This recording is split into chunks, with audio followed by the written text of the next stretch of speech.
ये तो बहुत खुशी की बात है पंतो जी, धन्यवाद। तू जो चाहती थी ना वो सच हो रहा है। मेरे मुलगी का विवाह तय हुआ। क्या हमारी प्यारी सी सावित्री शादी के लिए तैयार है? एक ही शर्त पर। वो शर्त? अगर मुझे लड़का पसंद आए तो। तुम तो जानती हो अक्का, मैं विवाह इसीलिए कर रहा हूँ ताकि मेरी पढ़ाई शुरू हो सके। इसीलिए तो मैं तेरे लिए ऐसी लड़की खोजूंगी जिसे खुद भी पढ़ाई में बहुत रुचि हो और तू पढ़ लिख कर बहुत बड़ा इंसान बने। इसको तो बेटा थोड़े थोड़े दिन के बाद काटना ही पड़ता है।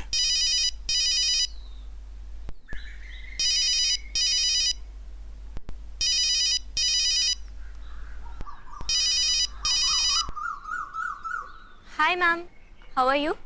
हाय काव्या, हाउ आर यू? हम सब ठीक है। वो मैम, स्कूल का काम कुछ आगे बढ़ा? अरे उसके लिए ही तो मैंने तुम्हें कॉल किया है। देखो Kavya, we have to be very practical. वहां रहकर कोई काम नहीं, तुम्हें काका को लेकर मुंबई आना पड़ेगा क्योंकि मिनिस्टर साहब वहां नहीं आ सकते। He is very busy. लेकिन काका, पता नहीं काका मुंबई आएंगे। मैं देखती हूँ, ट्राई करती हूँ। हाँ, तुम कोशिश करो और उन्हें कैसे भी कर बस तुम बॉम्बे ले आओ एक बार, बाकी मैं सब संभाल लूंगी। Just convince him. Ma'am, I try my best and everything goes right. हम जरूर वहां पे आएंगे मुंबई। ठीक है, all the best. I will see you soon in Mumbai. Bye Kavya. Thank you, bye ma'am.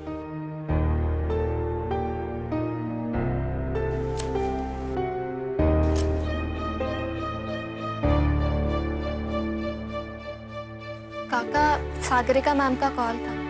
अच्छा, क्या कहा उसने? कह रही थी कि काम तो हो जाएगा लेकिन उसके लिए हमें मुंबई जाना पड़ेगा। मुंबई? मुंबई क्यों? अरे स्कूल तो यही गांव में खुलवाना है ना। हाँ काका, लेकिन काम तो मुंबई से होगा ना। और वैसे भी यहाँ पे आपने रहकर देखा तो है, इतने साल हो गए लेकिन एक ऑफिस का क्लर्क तक आपकी बात नहीं सुनता है। काम हमेशा टॉप लेवल से ही होता है और टॉप लेवल के लोग गांव में नहीं शहरों में रहते हैं। अफसोस तो बेटा इस बात का है कि तुम्हारे ये टॉप लेवल के लोगों को हम जैसे छोटे लेवल के लोग दिखाई नहीं देते। काका प्लीज प्लीज मुंबई चलिए ना। अपने लिए नहीं तो सावित्रीबाई फुले के उद्देश्य के लिए चलिए। उन लड़कियों के लिए चलिए जो सावित्रीबाई की तरह पढ़ाई के लिए तरस रही हैं, लेकिन उनकी इच्छा पूरी करने वाला कोई नहीं है। काका, जहां आपने इतनी मेहनत की है वहां थोड़ी और सही।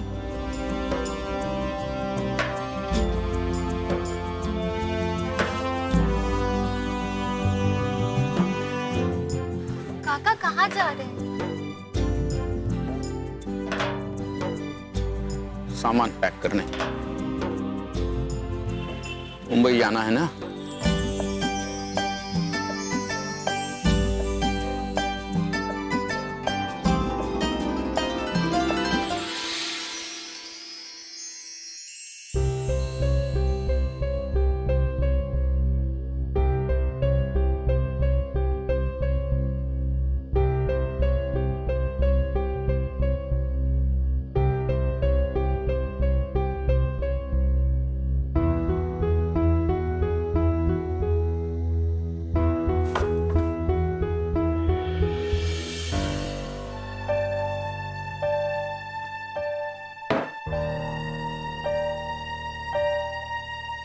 सावित्री, सावित्री। पापा, आप हो? मैं तो डर ही गई थी, मुझे लगा आज जी आ गए। अच्छा, अब ऐसी कौन सी शरारत हो रही है जो आज ही से छुपानी पड़ती है? शरारत नहीं बाबा, मैं ये चित्र को अच्छे से छुपाकर इसे देख रही थी। आपको तो पता है ना, मुझे ये चित्र देखने में कितना मजा आता है। अच्छा दिखाओ। तुम्हें पता है, अब तुम्हें तुम्हारे इस पुस्तक को किसी से छुपाने की जरूरत नहीं। क्यों? अज्जी अब तीर्थ पर जाने वाली है? नहीं, क्योंकि तुम्हारा विवाह होने वाला है। तुम्हें पता है, जिससे तुम्हारा विवाह होने वाला है वो पढ़ाई में बहुत रुचि रखता है। तो क्या मुझे वो ये सब पढ़ के बता सकते हैं कि इस किताब में क्या लिखा है? हाँ, ये देखो।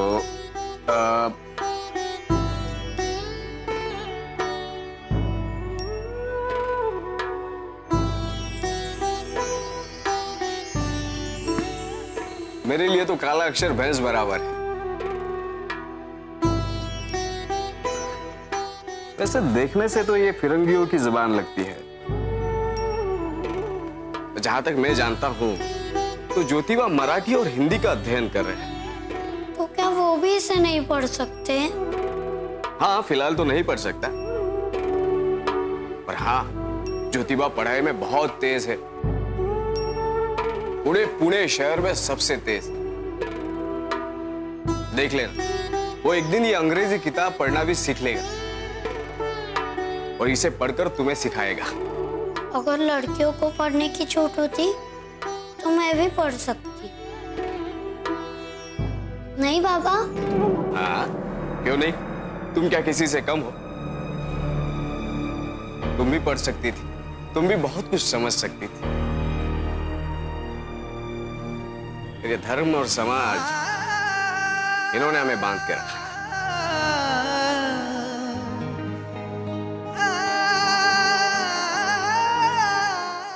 हम कुछ नहीं कर सकते बेटा। तो क्या हुआ बाबा? अब आप देखिए, मैं पुणे जाऊंगी ना तो उनसे कहूंगी आप जल्द से जल्द अंग्रेजी पढ़ लीजिए, ताकि वो इसे मुझे पढ़ा सके। सावित्री, आजी कहाँ है आजी? बाबा, मेरी बच्ची, लो। आज मैं बहुत खुश हूँ क्योंकि आज नामदेव काका मुंबई जाने के लिए राजी हो गए हैं। कल हम मुंबई में होंगे। एक अच्छे काम की शुरुआत हो रही है।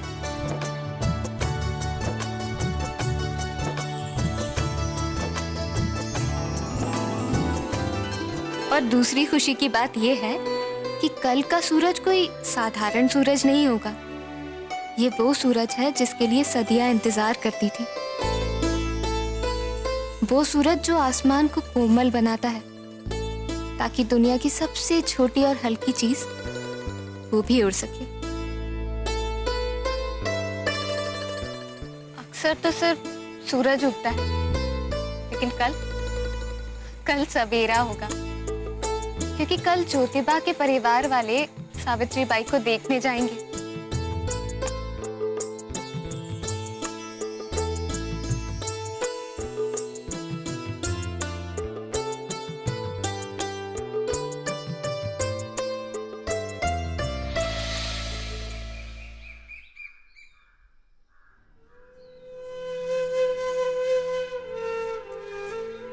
ज्योति, क्या हुआ? क्या सोच रहा है? देख ज्योति, मैं तेरे लिए लड़की देखने जा रही हूँ और मैं उसे किसी सामान्य जानवर की तरह नहीं देखूंगी, बल्कि उसकी बुद्धि और विचार को देखूंगी। और उसकी सोच तेरी तरह होगी ना, तो ही हम तेरी शादी उससे करवाएंगे। अब खुश? राजा राम, अरे राजा राम जल्दी करो, हमें देरी हो रही है। कहाँ हो तुम राजा राम? हाँ बाबा। सारा सामान रखवा दिया? हाँ बाबा। तो जाओ जल्दी, इसे भी रखवा तो जाओ। हाँ। ओम शिव हरि, ओम शिव हरि। अरे जी आप, प्रणाम।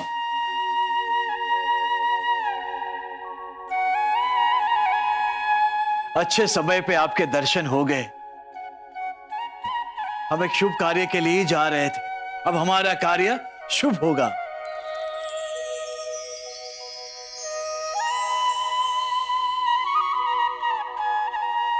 गोविंद, हमें मनोकामना करते हैं कि आपका सब शुभ हो जी। लेकिन कभी कभी दर्शन मात्र पर्याप्त नहीं होते। शास्त्र संबंध के अनुसार समय का भी ध्यान रखना जरूरी है।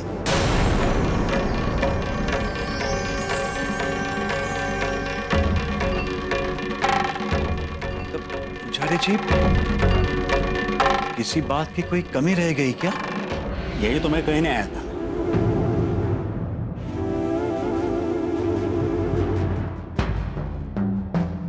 भद्रा लगा हुआ है और इसमें यात्रा में जाना अमंगल हो सकता है।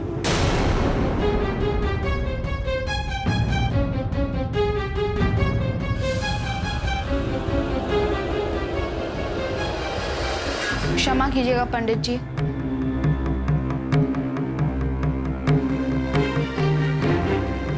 लेकिन भद्रा क्या होता है?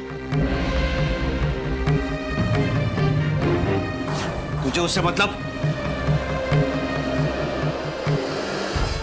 बाबा, हमें ये तो मालूम होना चाहिए ना, जिसकी वजह से अमंगल होता है वो कौन है, क्या है? देख ज्योति, पुजारी जी की बातों पर सवाल नहीं करते।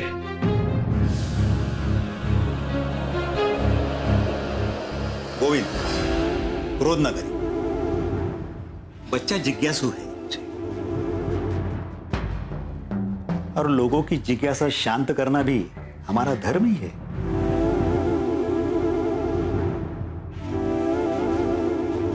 भद्रा भगवान सूर्यदेव की पुत्री और शनि देव की बहन है।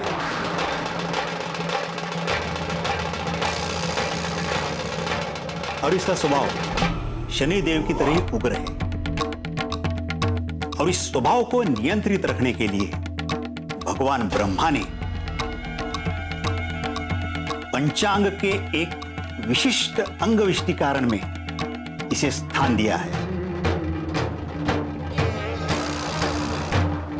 और इस काल में कोई शुभ कार्य किया नहीं जाता। देवी देवता तो कल्याणकारी होते ना महाराज।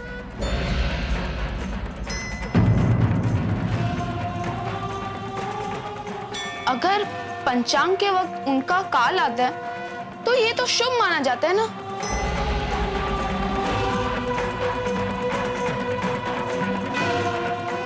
और देवताओं का उग्र व्यवहार, ये तो नहीं हो सकता।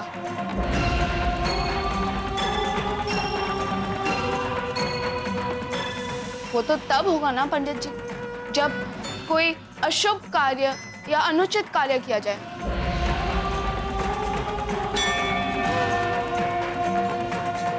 लेकिन शुभ और उचित कार्य के वक्त भगवान को तो प्रसन्न होना चाहिए ना। शनो सोमे अजेत वर्मो।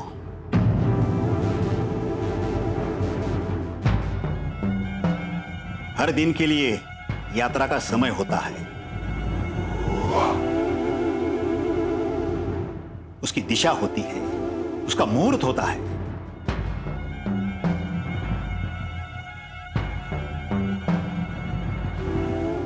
अगर इसका ध्यान रखा ना जाए तो ये दिशा शूल लगता। पंडित जी, ये भद्रा वाली बात तो मुझे समझ में आ गई, लेकिन आपने मेरे सामने एक और समस्या खड़ी करवा दी।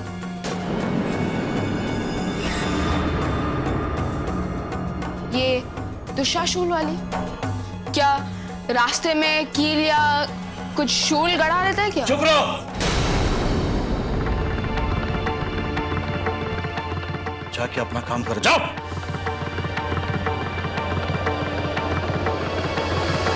जो बुद्धिमान होते हैं वो दिग्बल में चलते हैं। तो क्या दिग्बल के रास्ते में जाने से मगदल के लड्डू बरसते हैं? बालक,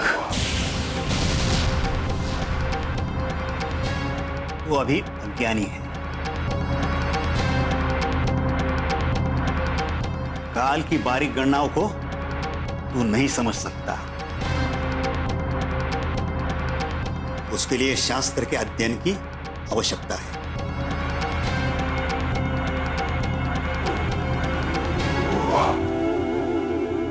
हम तो यहाँ तेरा भला करने आए थे गोविंद।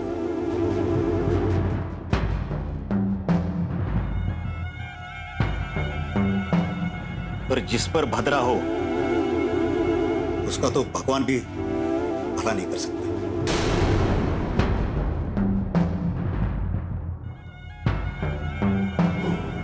पुजारी जी,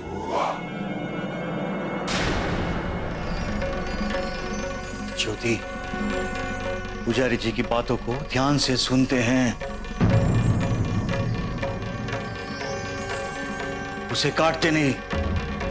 कब?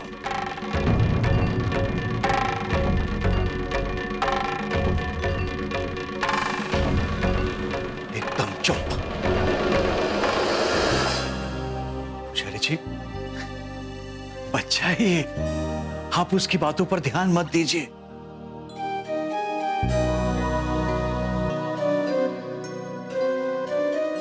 कृपया करके हमें दिशाशूल से बचने का उपाय बताइए।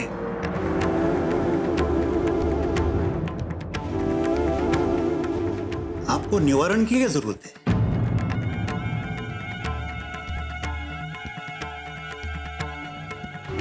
आप अपने मुलगे को साथ ले जाइए।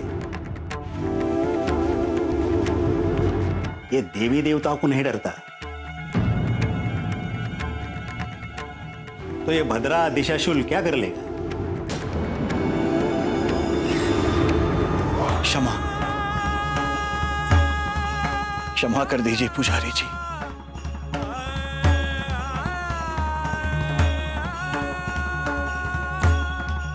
इसकी ओर से मैं आपकी क्षमा मांगता हूं।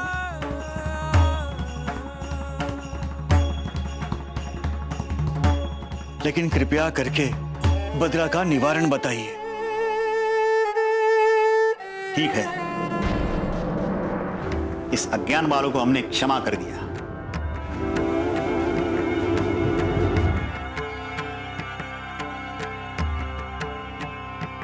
गोविंद, हम वैसे तो तुम्हें निवारण बता सकते थे, लेकिन शास्त्र में विधान है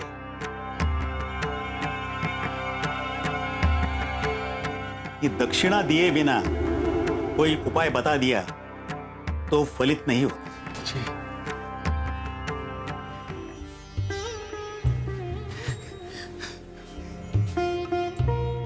ये लीजिए पुजारी जी, हम एक शुभ कार्य के लिए जा रहे हैं और हमारे शुभ कार्य में किसी भी प्रकार का कोई विघ्न ना आए, उसका मार्ग हमें बताइए।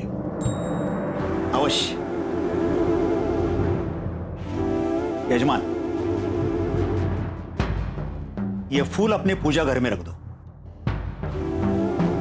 आपका भद्रा घर में रह जाएगा, सब मंगल हो जाएगा।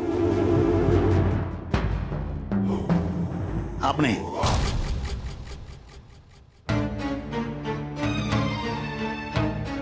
ये बालक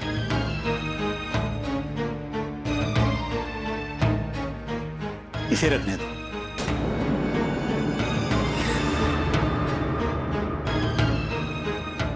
उससे इसके धर्म का संचार बढ़ जाए।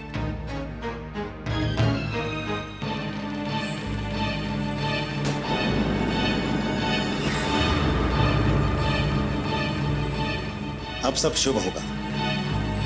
जय शिव हरि, जय शिव हरि।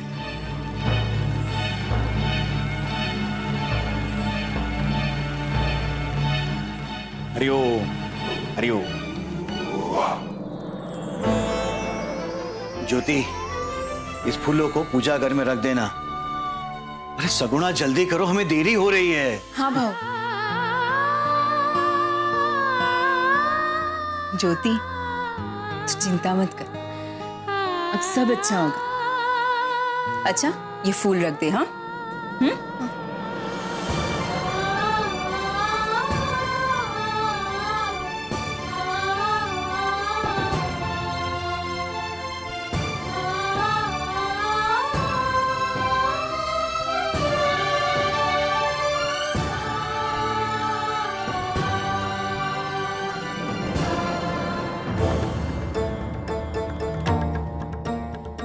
ये भद्रा या दिशाशूल सचमुच होते हैं या केवल पंडित जी की कल्पना के उपज है? आखिर ये भद्रा सचमुच में होते होंगे तो कैसे होते होंगे? क्या हमारी तरह उनके पास भी 2 ही पैर होंगे या जानवरों की तरह 4? या पंडित जी की तरह उनके पास भी लंबी छुट्टियां होंगी? क्या ये हाथों में सचमुच में शूल लेकर तो नहीं घूमता है ना?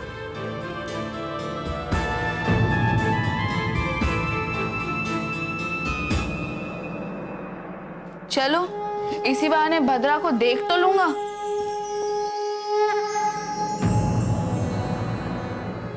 पुजारी जी ने ये फूलों को यहाँ रखने के लिए कहा था। अगर मैं इस फूलों को ना रखूं तो क्या सच्ची में भद्रा आ जाएगा? क्या अगर भद्रा आ गया तो उसे सचमुच कुछ अशुभ होगा? कहीं रास्ते में अक्का या भाव को कुछ नुकसान ना हो जाए। लहू जी अक्सर कहते कि सत्य के लिए किसी से भी ना डर, ना वेद से, ना मंत्र से, ना ईश्वर से, ना ब्राह्मण। फिर इस भद्रा से क्या डर? भद्र सच्ची में होते हैं या नहीं, इसे जानने के लिए खतरा तो उठाना ही पड़ेगा। मैं इस गांव से गुजर रहा था, सोचा कि गुना की तबीयत का खबर देता चलूं। सब ठीक तो है ना? हाँ ठीक है, ओझा वैद्य से दिखा रहे हैं, लेकिन उनकी तबीयत में कुछ सुधार नहीं हो रही। तुम ही एक साथ कितने सवाल करती हो? इतनी हड़बड़ी में क्यों रहती हो तुम? काका, सागरिका सिर्फ ये पूछ रही थी कि आपको आने में कोई तकलीफ तो नहीं हुई। अब चल, सब लोग तेरा इंतजार कर रहे हैं। नहीं आई, मुझे बहुत डर लग रहा है। आपने बिल्कुल सही कहा था, आपकी सावित्री गुणी है और हमें आपकी सावित्री पसंद है।